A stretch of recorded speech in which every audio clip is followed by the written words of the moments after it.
Assalamualaikum warahmatullahi wabarakatuh. Waalaikumsalam warahmatullahi wabarakatuh. Gimana kabarnya ibu-ibu hari ini? Baik. Oke, baik ya. Gimana usia kehamilannya sekarang udah pada berapa bulan nih? Pada 4 bulan saya. Oke, 4 bulan ya.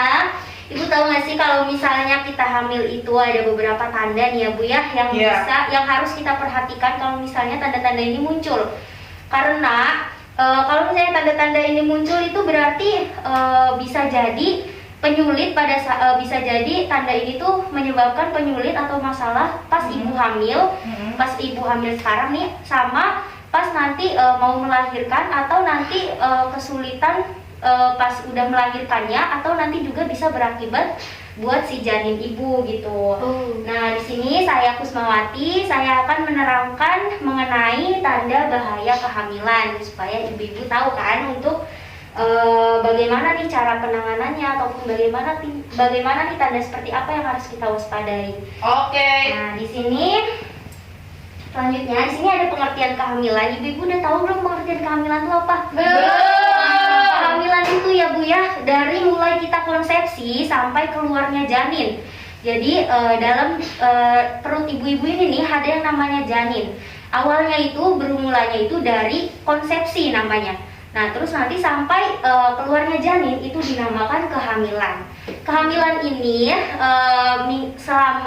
berlangsung selama 40 minggu atau juga 10 bulan nih. Jadi kalau misalnya bidannya bilang 10 bulan itu nggak apa-apa Bu, itu karena memang hitungan bidan itu seperti itu 10 bulan. Kalau hitungan internasionalnya kehamilan itu 9 bulan kan yang ibu-ibu tahu. Iya. Nah kemudian di sini ada pengertian tanda bahaya kehamilan, bisa dibaca ya. Tanda bahaya kehamilan adalah suatu kehamilan yang memiliki suatu resiko lebih besar dari biasanya baik ibu maupun bayinya, akan menyebabkan penyulit sebelum maupun sesudah persalinan. Nah jadi maksudnya itu, kalau misalnya ibu-ibu nih terdapat tanda bahaya yang akan saya sebutkan nanti pas hamil, nah itu nanti ibu tuh harus waspada gitu, karena itu bisa aja jadi penyulit buat ibu melahirkan nanti, atau enggak nanti ini tanda-tanda ini tuh memang tanda dari bahwa bayi ibu ini enggak normal gitu, jadi perlu diwaspadai ya. Kemudian sini ada macam-macamnya nih ya tanda bahaya kehamilan. Ada beberapa, yang pertama yaitu ada keluar darah dari jalan lahir. Jadi kalau misalnya ibu-ibu keluar darah dari jalan lahir, kalau misalnya sedikit itu nggak usah khawatir, itu memang normal ya, karena adanya konsepsi atau penanaman di dalam rahim kita. Jadi itu nggak apa-apa kalau misalnya sedikit, bener-bener sedikit kayak flash gitu doang ya, itu nggak apa-apa. Tapi kalau misalnya banyak, nah kalau misalnya banyak warnanya merah, juga ada gumpalannya gitu ya, itu harus perlu diwaspadai gitu. Kalau misalnya banyak darahnya keluar banyak, itu harus diwaspadai. Kemudian yang kedua itu ada tekanan darah tinggi serta bengkak pada kaki dan tangan, nyeri kepala hebat, pandangan kabur sampai kejang. Sebenarnya kalau misalnya tekanan darah tinggi itu juga kalau misalnya nggak terlalu tinggi dan nggak disertai dengan tadi tuh ada bengkak, terus juga ada kepalanya benar-benar pusing, itu masih normal ya, karena ibu-ibu hamil ini sebenarnya ada perubahan pada sistem fisiologinya juga, kan dia tekanan darahnya itu bisa pas hamil ini tekanan darahnya bisa lebih tinggi daripada biasanya. Tapi kalau misalnya disertai dengan bengkak, kemudian darahnya benar-benar tinggi gitu, kayak misalnya 160, 170, itu ibu-ibu harus waspada ya, harus apalagi kalau misalnya disertai bengkak, sakit kepala, benar-benar sakit gitu, pusing, ibu-ibu harus waspada gitu ya. Kemudian yang ketiga ini ada ketuban pecah sebelum waktunya. Jadi kalau misalnya belum ada tanda-tanda persalinan itu, terus ketuban ibu nih udah pecah duluan, itu juga ibu-ibu harus segera dapat penanganan gitu dari bidan atau fasilitas kesehatan lainnya, karena ini juga termasuk tanda bahaya buat kehamilan ibu. Kemudian yang keempat itu demam tinggi ya, demam tinggi. Mungkin kalau misalnya demamnya biasa-biasa aja, itu mungkin masih kita bisa kompres atau kita bisa minum paracetamol ya kan. Tapi kalau misalnya udah tinggi banget, itu ibu-ibu harus waspada ya, karena takutnya ada demam kan menandakan misalnya ada infeksi atau ada hal yang salah gitu dari tubuh kita. Jadi ibu harus waspada nih kalau demamnya tinggi ya. Kemudian yang kelima itu ada mual dan muntah berlebihan. Ibu-ibu kalau misalnya hamil suka mual nggak sih? Mual. Iya. Tapi itu mualnya nggak berlebihan ya, karena tidak mengganggu, maksudnya mengganggu aktivitas, cuma tidak terlalu mengganggu gitu. Kalau misalnya sampai mengganggu banget aktivitas ibu, kemudian dia frekuensinya atau keseringannya itu sering-sering banget gitu ya, terus juga ibu sampai nggak bisa nahan, sampai lemes, sampai nggak bisa berdiri, itu berarti ibu harus waspada. Itu namanya kalau di kebidanan itu hiperemesis gravidarum ibu. Nah jadi kalau misalnya udah kayak gitu, udah sampai lemes, itu ibu harus segera kontrol ke fasilitas kesehatan buat dilakukan penanganan yang lebih tepat agar tidak menimbulkan efek yang lebih parah gitu ya. Nah kemudian yang kedua, yang keenam, harusnya keenam ya bu, Iya. ya. Yang keenam itu tanda-tanda anemia. Apa sih tanda-tanda anemia? Ada yang tahu nggak sih? Enggak ya. Tanda-tanda anemia itu misalnya ibu nih, dari perasaan ibu aja nih, lemes, ngerasanya terus kayak nggak bertenaga, terus juga kalau misalnya diperiksa ke dokter nih, ini konjungtiva ibu, ini yang di bawah mata ini warnanya itu putih.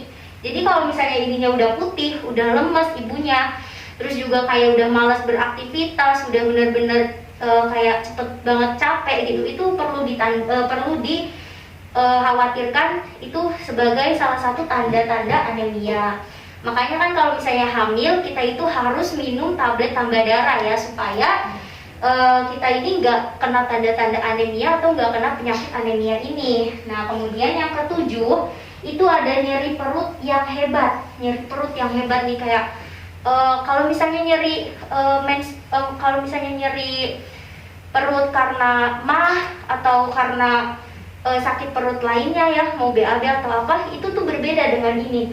Ini tuh benar-benar ibu kayak nggak bisa nahan itu, karena kalau misalnya nyeri perut yang hebat ini bisa jadi bayi dalam kandungan ibu itu ada sesuatunya gitu ya. Bisa jadi bayi dalam kandungan ibu tuh lagi kenapa gitu, makanya ibu ngerasain nyeri perut yang bener-bener sakit banget gitu, sampai nggak bisa ketahan gitu ya. Nah terus yang terakhir itu ada gerak janin tidak ada atau kurang. Nah jadi kalau misalnya gerak janin ini bisa kita lihat pada minggu ke 16 atau pada bulan keempat, itu udah bisa kita lihat sebanyak gerak janinnya itu normalnya 10 kali per hari. Jadi kalau misalnya kurang dari itu, maka ibu-ibu harus waspada nih.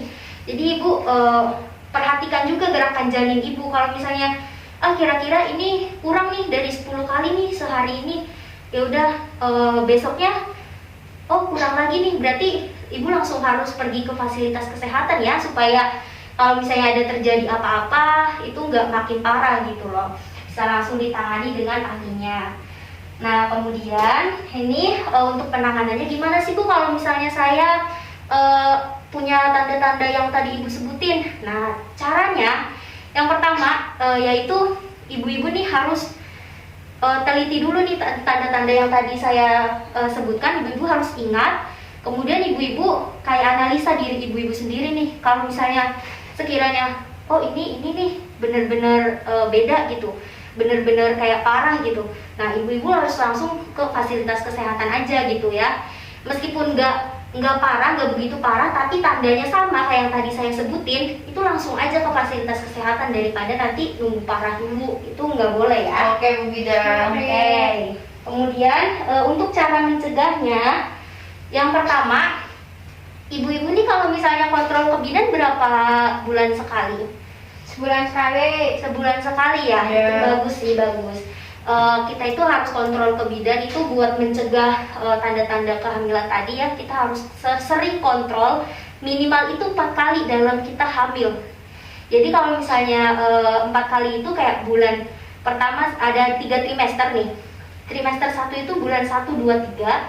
Nah ibu harus kontrol nih salah satunya di bulan berapa ibu mau kontrol ya kan. Terus yang kedua itu trimester 4, 5, 6. Nah berarti trimester 2 itu bulan 4, 5, 6.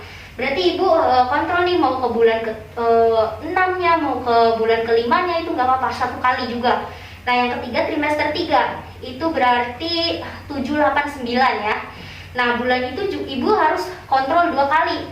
Kontrol sebelum kayak misalnya bulan ke-7-nya sama sebelum kehamilan ya, sebelum persalinan gitu. Jadi sebelum ibu tanggal jatuh persalinannya sama sebelumnya lagi gitu ya. Ibu harus kontrol. Jadi minimal berapa? 4. Ya bagus ya. Kemudian juga ada makan makanan yang bergizi, itu untuk mencegah ibu ini dari anemia. Kemudian juga ibu kalau misalnya dikasih obat nih dari bidan nih ya, anemia, obat anemia pasti kan dikasihkan obat anemia penambah darah.